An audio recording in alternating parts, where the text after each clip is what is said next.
Otis Heywood जो एक ranch owner है जिनका काम है हॉर्स को मूवी और टेलीविजन में काम करने के लिए ट्रेंड करना। वो अपने एक हॉर्स को ट्रेंड कर रहा है। उसका बेटा ओजे अपना काम खत्म कर वहां से जा रहा होता है। तभी उसे आसमान में कुछ गड़बड़ लगती है और कई सारी चीजें आसमान से काफी तेज स्पीड में नीचे आने लगती है। ओजे खड़ा देखता रहता है, उसे कुछ समझ नहीं आता कि ये हो क्या रहा है। जब वो घूमकर अपने पिता ओटिस की तरफ देखता है तो वो अचानक घोड़े से गिर जाते हैं। ओजे उन्हें हॉस्पिटल ले जाता है। आसमान से इन चीजों में से एक उनकी आंख पर जा लगती है और हॉस्पिटल तक पहुंचते पहुंचते वो मर जाते हैं। एक्सरे से पता चलता है कि उनके हेड में एक कॉइन चला गया था जिस वजह से वो मर गए। ओजे वापस रैंच जाता है और देखता है कि हॉर्स की बॉडी में भी एक की लगी हुई है। दोस्तों, आखिर आसमान से ये सब गिरा कैसे, जबकि ना तो ओजे को और ना ही हमें बादलों के सिवा वहाँ कुछ नजर आता है। इसी सवाल का जवाब देगी हमारी आज की ये कहानी। सो दोस्तों, वीडियो एंड तक जरूर देखना।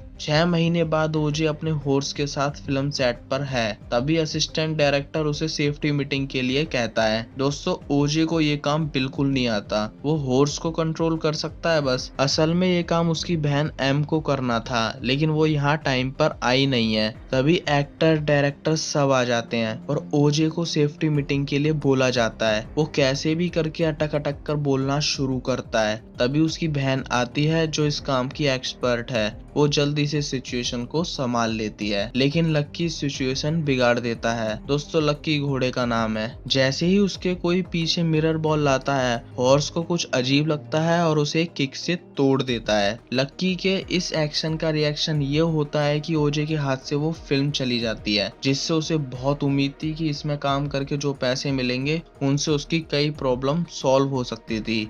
निराश होते हुए ओजे और एम जुपिटर्स क्लेम जाते हैं। वो एक वेस्टर्न थीम पार्क है जिसका ओनर ये बंदा है, ज्यूप। ओजे इसे अपनी कई घोड़े बेच चुका है और आज लक्की को बेचने आया है। दोस्तों, ज्यूप एक चाइल्ड आर्टिस्ट रह चुका है जो गॉडी होम्स बहुत पुराना शो है उसमें काम कर चुका है। इसके साथ एक ट्रेजेडी हुई थी जिसकी बात अभी हम आगे डिटेल में करेंगे। अभी हम ओजे और एम पर ही ध्यान देते हैं। ओजे और एम अपने घर आ चुके हैं और अपने डैड को याद कर रहे हैं जिसने इतना बड़ा बिजनेस खड़ा करा जो अब धीरे धीरे खत्म होता जा रहा है। एम देखती है कि घोस्ट बाहर घूम रहा है, ये भी एक हॉर्स का नाम है। ओजे उसे लेने वहां जाता है, लेकिन घोस्ट वहां से भाग जाता है। ओजे कार्ट में उसको फिर से ढूंढने जाता है, लेकिन वो नहीं मिलता। ओजे देखता है कि उसके पास इलेक्ट्रिक फ्लक्चुएट कर रही है और दोस्तों, उसे अचानक एक यूएफओ जैसा कुछ नजर आता है जो कुछ सेकंड के लिए अपीयर होता है। वो जल्दी से घर आता है और सीसीटीवी फुटेज चेक करता है, लेकिन जब यूएफओ आया तब लाइट चली गई थी जिससे उसकी रिकॉर्डिंग नहीं हो पाती है। वो एम को ये बात बताता है।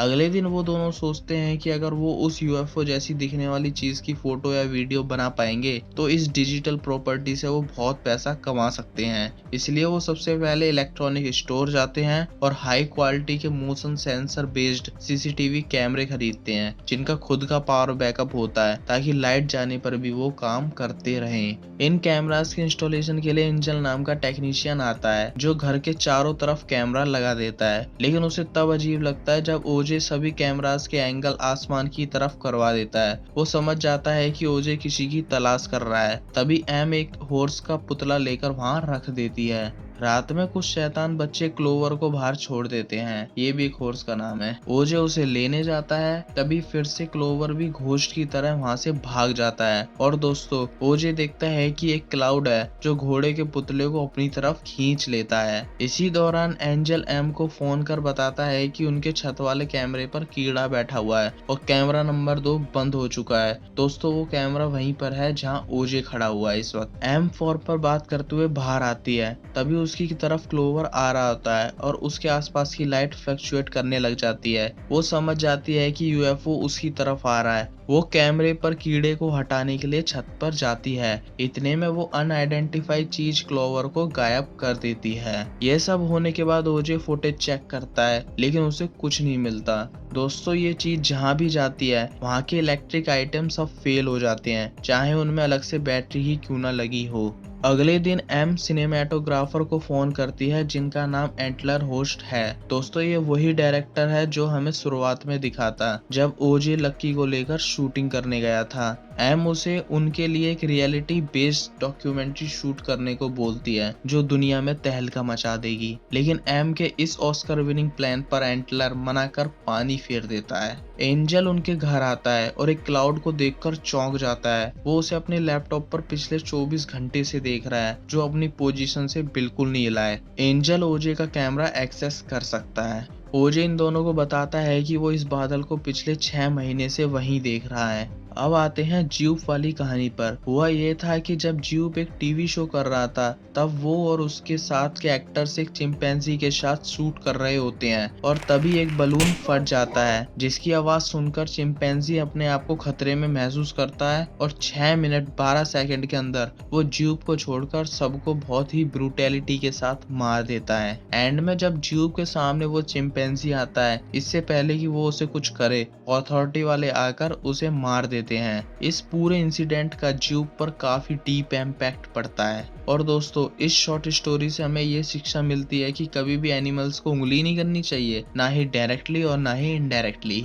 अब आ जाओ प्रेजेंट में। ज्यूप ने अपने जुपिटर क्लेम्स में एक शो रखा है जिसमें वो लक्की को बादलों में गायब करने वाला है। असल में दोस्तों, जो भी ओजे और हम अभी तक अजीब सा देखते आ रहे हैं उसे ज्यूप ओजे से पहले एक्सपीरियंस कर चुका है। वो इसी तरह उस अनआइडेंटिफाइड चीज को बुलाता था और घोड़े को अपने अंदर खींच लेता था। दोस्तों, ये जो भी है वो बस उसी को अपने अंदर खींचता है जो उसे डायरेक्टली देखता है। ज्यूप का शो स्टार्ट होता है। लक्की को अपनी पोजीशन पर खड़ा करा जाता है और धीरे धीरे इलेक्ट्रिक इक्विपमेंट काम करने बंद करते हैं और वो यूएफओ जैसा जानवर वहां आता है और लक्की को छोड़कर सबको अपने अंदर खींच लेता है। कुछ देर बाद ओजे जुपिटर क्लेम्स आता है और उसे वहां सब कुछ तहस नहस लगता है और कोई भी नजर नहीं आता, सिर्फ लक्की और उस जानवर के अलावा। तभी वो यूएफओ जैसी चीज या जानवर जो भी है ओजे के पास आती है और उसे खींचने की नाकामयाब कोशिश करती है। ओजे जानवर के जाने के बाद लक्की को अपने साथ घर ले जाने लगता है और रास्ते में ही जुपिटर क्लेम्स में जो भी कुछ हुआ उसे एम को बताता है। वो यूएफओ नहीं बल्कि एक अजीब सा जानवर है जो लोगों को खा रहा है।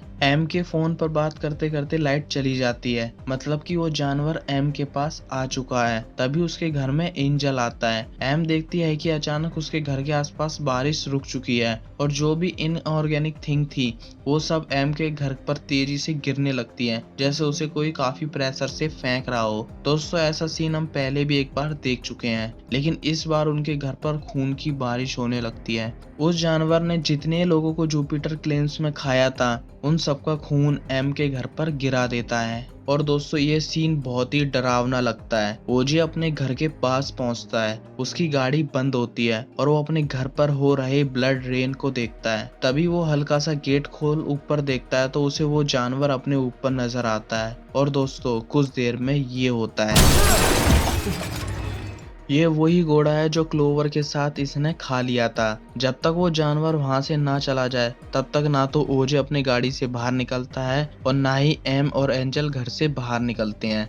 जब माहौल थोड़ा सेफ होता है तो एम और एंजल भागकर ओजे की वैन की तरफ आते हैं। तभी वो जानवर भी आ जाता है। उसी वक्त ओजे को अपनी कही एक बात याद आ जाती है, अगर जानवर से बचना है तो उससे आंख मत मिलाओ, और ओजे उसे देखना बंद कर देता है। एम और एंजल जल्दी से वैन में बैठ जाते हैं और इसी तरह उस जानवर से बचकर वो तीनों भाग जाते हैं और आते हैं एंजल के घर। जुपिटर क्लेम में हुई घटना को अब न्यूज कवरेज मिलने लगा है। अब ओजे को उस जानवर से बचने का तरीका मिल चुका है जो वो इन दोनों को भी बताता है कि अगर हम उसकी आंख में ना देखें तो वो हमें नहीं खाएगा। ओजे चाहता है कि अब हमें इसकी पूरी डॉक्यूमेंट्री बनानी चाहिए ताकि उसे मीडिया में बेचकर इसके बहुत से पैसे मिल सके, जिसके लिए वो दोनों रेडी नहीं होते कुछ देर के लिए, बाद में वो मान जाते हैं। और टाइमिंग की बात है दोस्तों, अब उनके पास डायरेक्टर भी रेडी है, एटलर होस्ट, जो न्यूज को देख ओजे और एम के लिए काम करने को रेडी हो गया है। वो चारों प्लान बनाते हैं कि किस तरह उस जानवर को लाया जाए और उसकी रिकॉर्डिंग करी जाए। रिकॉर्डिंग की प्रॉब्लम एंटलर सॉल्व कर देता है। वो IMX का ऐसा कैमरा लाता है जिसका हैंडल घुमाकर रिकॉर्डिंग करी जा सकती है। ये एक मैकेनिकल सिस्टम से चलता है, न कि इलेक्ट्रिकल सिस्टम से। सबकी पोजीशन सेट करी जाती है। इन रंग बिरंगे ट्यूब मैन को चुराया जाता है, जिससे इनके दो काम होंगे। एक तो ये जानवर को कंफ्यूज रखेंगे, दूसरा ये बिजली से उड़ते हैं। जब भी जानवर आएगा तो इनका उड़ना बंद हो जाएगा, जिनसे इन सबको जानवर की लोकेशन का पता चलता रहेगा। ओजे जानवर को मैदान में लाने की जिम्मेदारी लेता है। एंजर और एंटलर को शूटिंग की जिम्मेदारी दी जाती है। एम को सब पर नजर रखने और गाइड करने की जिम्मेदारी मिलती है और उस जानवर का नाम रखा जाता है जीन जैकेट। और वो भी दिन आता है जिस दिन ये चारों अपनी जिंदगी का सबसे बड़ा खेल खेलेंगे।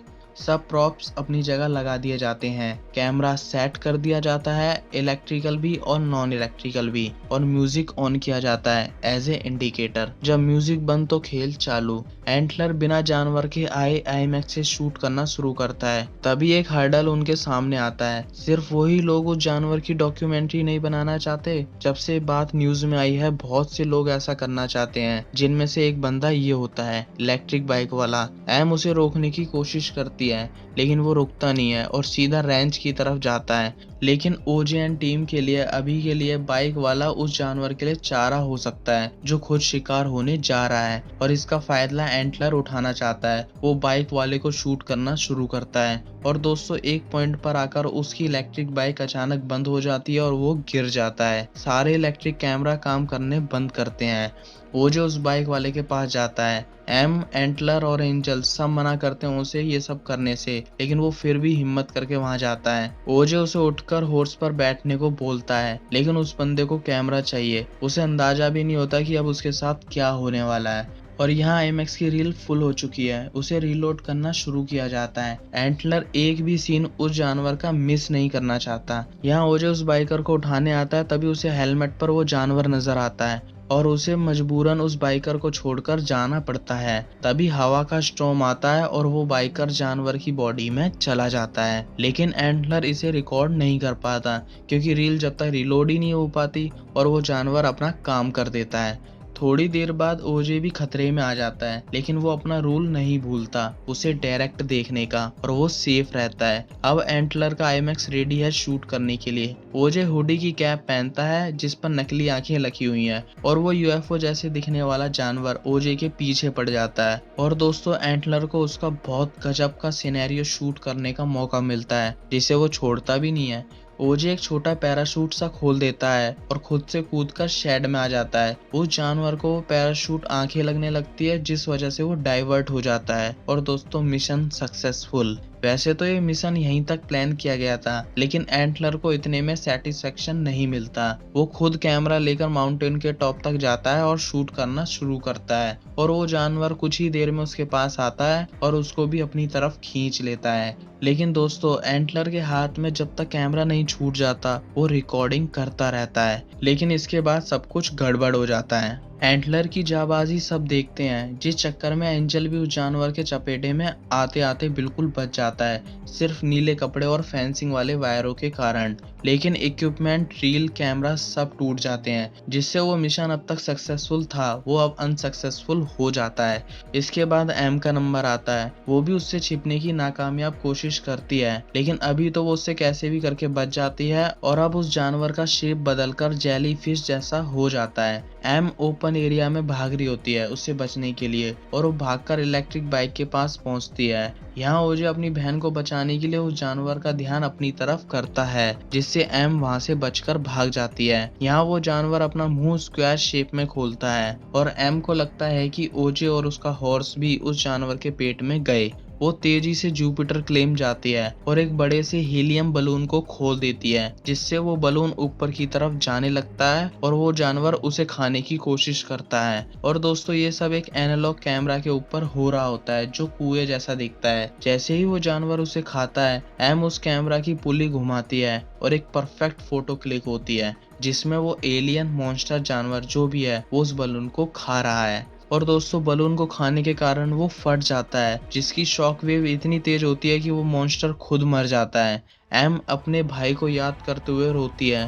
तभी उसे जुपिटर क्लेम के बाहर ओजे अपने हॉर्स लकी के साथ खड़ा हुआ नजर आता है। उसका जिंदा बचना मॉन्स्टर से कोई इम्पॉसिबल बात नहीं थी, वो पहले भी कई बार ऐसा कर चुका था। और हाँ दोस्तों फोटो तो देखते जाओ जो एम ने क्लिक करी थी। सो दोस्तों इस तरह हमारी आज की कहानी खत्म होती है। आई होप ये नोप मूवी की स्टोरी आपको अच्छी लगी हो।